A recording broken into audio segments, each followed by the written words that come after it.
Muy buenas fotografinautas y bienvenidos a un nuevo vídeo en el que hoy estamos estrenando un nuevo objetivo que durante estos años ya hemos visto cómo ha ido evolucionando, y es un objetivo que es una de esas distancias focales que hemos apreciado toda la vida para un tipo de fotografía muy concreta. Estamos hablando del nuevo Tamron 90 mm DI3 VXD 2.8 macro.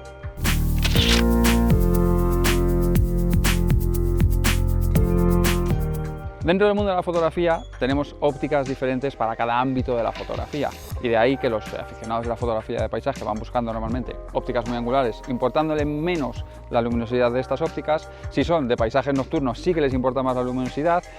Por ejemplo, los fotógrafos de retratos van buscando ópticas que van desde un 40 hasta un 85 milímetros, en ocasiones ópticas un poquito más largas, y dentro de todas esas distancias focales hay una especialmente popular para los amantes de la fotografía macro, que son los 90 milímetros. De ahí, y no es casualidad, que todos los fabricantes tengan ópticas macro con esta distancia focal. Las propias marcas, los terceros fabricantes, como en este caso Tamron. Además, en el caso de Tamron especialmente, porque llevan muchos años ofreciéndonos, o siendo mejor dicho, un referente dentro de los 90 milímetros macro. Lo fue en su día con aquel macro de letras doradas que todos nos acordamos, que llegó con esos inicios de la fotografía reflex digital.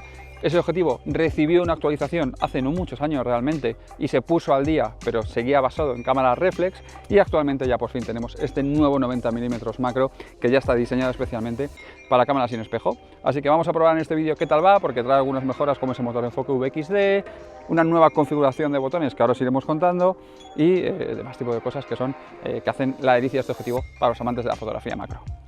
Para poneros un poco en contexto, y si no estáis muy familiarizados con la fotografía macro, porque a lo mejor estáis buscando esta óptica como primer objetivo macro que vais a tener en vuestro rango de ópticas macro y os queréis iniciar en este mundo, explicaros un poquito por encima cómo funciona la fotografía macro. Cuando hablamos de ópticas macro, porque muchas veces vemos que hay objetivos que son, por ejemplo, zooms, que nos ofrecen una función macro, pero no son macro al uso. Va a haber bastante diferencia de utilizar ese tipo de ópticas a utilizar una óptica macro dedicado. ¿Por qué? Por el tamaño que podemos ampliar. Normalmente las ópticas macro siempre se miden en magnificaciones. En este objetivo, por ejemplo, tenemos una magnificación de 1:1. ¿Y qué quiere decir esto? Pues que el sujeto que vamos a fotografiar va a tener en el sensor el mismo tamaño. Por ejemplo, este líquen que tengo aquí, que más o menos se me ocurre que es de la mitad de tamaño del sensor full frame de esta Sony A7 IV, pues si le hacemos una foto, pues lo que nos va a ocupar es el líquen en el sensor, es decir, la superficie del sensor que va a ocupar es el mismo tamaño que tenemos aquí, lo vamos a tener reproducido. Hay otras ópticas macro que son 1:2 o 1:4, y esto quiere decir, pues lo que tiene que hacer es la conversión del número en sí. Si es 1:2, en el sensor ese sujeto va a ser la mitad de tamaño del que tiene en la vida real. Si es 1:4, una cuarta parte del tamaño que tiene en vida real. ¿Y por qué eso es importante? Porque eso se va a traducir en tamaño que ocupa el sensor, en resolución de imagen que vamos a tener y, en definitiva, en calidad de imagen, en información que vamos a tener. Contra mayor sea la magnificación, más nos podemos acercar a los sujetos, más definición vamos a tener en las fotos y más vamos a poder sacar, o más vamos a poder también jugar, como no, también con sensibilidades ISO y demás, porque vamos a tener más información, vamos a tener el sujeto que ocupa un poquito más de tamaño. En cuanto a construcción, la verdad es que tenemos un objetivo que tiene semejanzas a esa versión SP que vimos hace unos años, pero sí que ha cambiado mucho respecto a aquella primera versión que encontramos con las reflex digitales. El objetivo, la verdad es que en cuanto a cuerpo es bastante sencillo, y decir que hay algunas cosas que echo de menos respecto a versiones anteriores. Bueno, como veis, el cuerpo entero lo tenemos negro, es un material que es un policarbonato realmente la parte exterior, el anillo de enfoque lo tenemos en goma, que además va bastante suave, y luego en la parte izquierda tenemos los botones de discriminación de las distancias focales, un botón configurable que es el de función que podemos configurar, y un pequeño USB-C por si queremos hacer actualizaciones de firmware o algunas cosas de esto. En cuanto a la bayoneta, pues tenemos una bayoneta metálica como ya encontramos en toda esta gama de ópticas Tamron. Además tiene como este acabado un poquito mate, que es igual que ya vemos en otros objetivos de la marca, y encontramos esta pequeña goma que nos chiva que tenemos una óptica que está sellada. En realidad el objetivo está muy bien, es bastante ligerito, en mano se siente bastante bien, no cabecea mucho. Estamos hablando de una óptica de 640 gramos para la versión de Sony E. En el futuro llegará también para montura Z de Nikon, pero por ahora estará solo disponible en la montura E de Sony.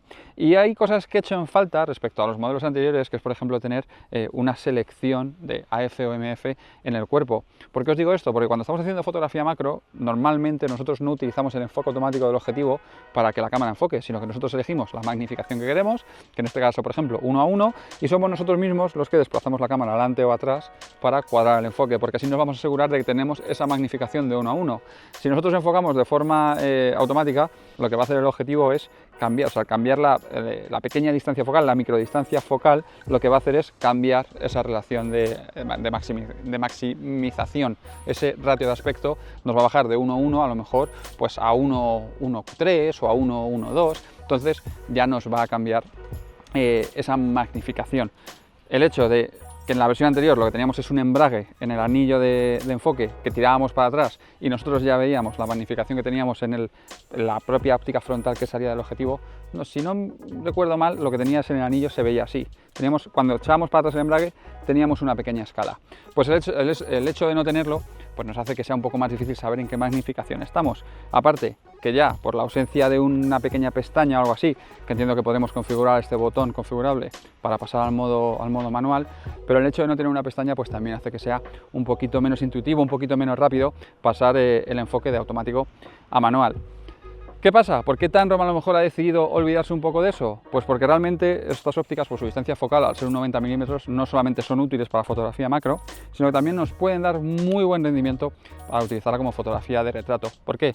90 milímetros, que es la distancia focal perfecta para hacer fotografía de retrato, en torno a los 85, 90, y como son bastante luminosos, porque hay muchas veces que los sujetos pequeñitos no tienen mucha iluminación o hacemos fotografía en condiciones donde no estamos a plena luz del sol, pues el hecho de que sea bastante luminoso nos da una profundidad de campo relativamente pequeña. No estamos hablando de un 1.4 o de un 1.8, pero el 2.8 llega a marginarnos bastante del fondo y cuando hacemos una fotografía de retrato sí que obtenemos un resultado bastante crispy, bastante con esa profundidad 3D que nos da un diafragma muy abierto. Con los años estas ópticas macros han ido introduciendo motores de enfoque cada vez más rápidos, más potentes, más precisos, y la verdad es que hasta la fecha, como os he comentado antes, esto de tener que poner la magnificación a 1:1 y ser nosotros los que nos movíamos, nos obligaba muchas veces a hacer las fotografías de macro con trípode y que el sujeto estuviese quieto, porque si no, ese pequeño movimiento, estando tan cerca del sujeto con tanta magnificación, nos sacaba el sujeto de foco. Ahora, gracias a este motor VXD de enfoque, lo que podemos hacer es disparar totalmente a pulso, ponemos la configuración en enfoque continuo y la verdad es que esto nos va a permitir hacer fotografías a pulso de detalles y la verdad es que se agradece, porque podemos sacar algún detallito como el de esta hoja, que el viento está moviendo constantemente y gracias al enfoque continuo que tiene esta 7.4, pues como veis tenemos la fotografía perfectamente a foco. El hecho de tener este pequeño selector de distancia focal, la verdad es que es muy cómodo porque si queremos hacer, por ejemplo, una fotografía más de retrato, nos podemos ir a 0,7 metros hasta infinito, entonces el objetivo no va a buscar enfocar aquí cerca, sino que va a buscar enfocar lejos. Y cuando hablamos de óptica macro, esto lo tenemos que tener muy presente, porque estamos hablando de un objetivo que tiene una distancia mínima de enfoque de 0,23 metros. ¿Qué quiere decir? Pues que la óptica que enfoca tiene que viajar hasta un punto muy externo para enfocar el primer plano, y si nosotros ya lo marginamos eso con esta pestaña y decimos no queremos que enfoques de 0,23 a 0,7, sino de 0,7 a infinito, pues ya la óptica le estamos acortando el recorrido que tiene que hacer y lo vamos a cuadrar bastante más rápido. En cuanto a la velocidad de enfoque, la verdad es que es bastante rápido. No estamos ante una óptica muy nerviosa, pero fijaros que cambiando de lo que es la distancia de infinito hasta una distancia que está aquí en primer plano, que la tengo a unos 40-50 centímetros, es casi instantánea. Si estamos muy cerca y a la cámara le cuesta un poco identificar el sujeto, sí que es una velocidad de enfoque un poco más constante. Por ejemplo, aquí, ¿veis? Le cuesta un poquito más identificar, pero la verdad es que en cuanto a velocidad de enfoque sí que se nota que ahora tenemos un motor VXD que es más rápido de los enfoques, y esto lo vamos a agradecer en la fotografía macro, por ejemplo, para seguimientos de alguna cosita o para movernos una hoja, como os indicaba antes, que se está moviendo con el viento para poder sacarla a foco, pero por ejemplo cuando hagamos fotografía de retrato nos va a ayudar a que tengamos incluso un retrato en acción de una modelo o algo así, sin que perdamos el foco en ningún momento. Como habéis visto, estamos ante una evolución natural de ese 90 milímetros macro que ya tenía Tamron, diseñándolo específicamente para cámaras sin espejo, quitándole un poquito de tamaño, un poquito de peso respecto a la versión anterior y actualizándolo en cuanto al motor de enfoque. Realmente lo que se nota al utilizar el objetivo es que tenemos un mejor enfoque y que además se adapta mejor a los nuevos seguimientos que tenemos hoy en día en las cámaras, haciendo que podamos configurar nuestra cámara un enfoque al ojo para hacer la fotografía o que podamos sacar todo el partido de los algoritmos para hacer un enfoque, un seguimiento de enfoque, por ejemplo, a detalles muy pequeñitos. En cuanto a la construcción del objetivo, la verdad es que me parece muy sensata, va en la línea, toda esa línea de objetivos que tiene Tamron ahora, como el 28-75, todos estos objetivos que hemos visto últimamente de la marca. Esa construcción es exactamente la misma, con la excepción de que hay algunas cosas, como el tema de botonería y tal, que ya os he dicho que a mí personalmente no me apasiona el hecho de perder ese embrague en el anillo de enfoque y que esté tan simplificado en cuanto a botones. Y algo que me gusta es que además viene incluido con el parasol, que nos hemos mostrado en este vídeo, para no tapar la óptica frontal y demás. Pues bueno, tenemos un parasol grande con una ventana superior en la cual pues si pones algún filtro o alguna cosa así, podemos operarlo directamente, un circular, podemos operarlo directamente desde la parte superior. En cuanto al precio, pues para eso os tengo que pedir que vayáis directamente abajo en la descripción del vídeo y tienes el enlace a la tienda donde vais a encontrar el precio del objetivo, porque estamos grabando este vídeo unos días antes del lanzamiento del objetivo y realmente tenemos muy poca información, por no deciros nada sobre el papel del objetivo. Así que ya sabéis, justo ahí abajo en la descripción tenéis el enlace a la tienda donde podéis saber un poquito más sobre él. También os quiero recordar que si os ha gustado el vídeo dejéis un like, nos ayudáis a que este vídeo llegue a mucho más público y también no os olvidéis seguirnos a través de nuestras redes sociales, así como esos directos que hacemos a través de la plataforma de Twitch. Nos vemos en el próximo vídeo. Hasta la vista.